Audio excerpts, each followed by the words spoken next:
চেন্নাইয়ের digital arrest মামলার তদন্তে কলকাতায় হানা দিল ইডি।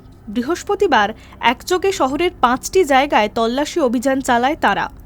এসব জায়গাগুলির মধ্যে রয়েছে সল্টলেক, বাগুইয়াটি, শেক্সপিয়ার সরণি। বুধবার রাতেই চেন্নাই থেকে কলকাতায় আসেন কেন্দ্রীয় গোয়েন্দা সংস্থার একাধিক অফিসাররা। তারপর বৃহস্পতিবার সকাল থেকেই শুরু হয় এই অভিযান। দেশজুড়ে একাধিক ডিজিটাল অ্যারেস্টের ঘটনা প্রকাশ্যে এসেছে বিগত কয়েক মাসে। কখনো ইডি অফিসার সেজে, আবার কখনো মুম্বাই বা দিল্লি পুলিশ সেজে প্রতারণা করা হয়েছে। কয়েক হাজার থেকে লক্ষ কোটি টাকা খুইয়েছেন সাধারণ মানুষ। এইসব ঘটনার তদন্তেই কলকাতায় এসে সল্টলেকের সদানন্দ ঝা নামের এক ব্যবসায়ীর বাড়িতে গিয়েছিলেন ইডি আধিকারিকরা, যদিও সেখানে তার সন্ধান পাওয়া যায়নি। এরপরই ওই ব্যবসায়ীর এক ঘনিষ্ঠকে নিয়ে বাগুইয়াটির একটি ফ্ল্যাটে গিয়েছিলেন ইডি আধিকারিকরা।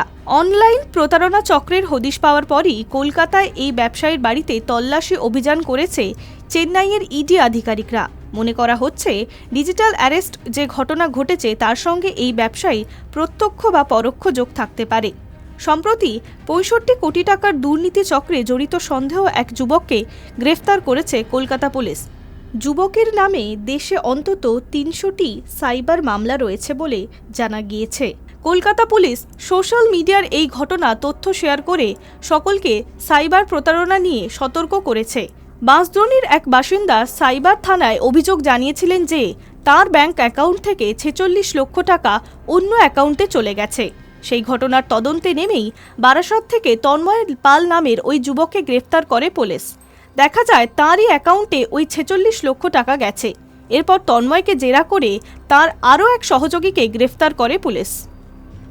High news network.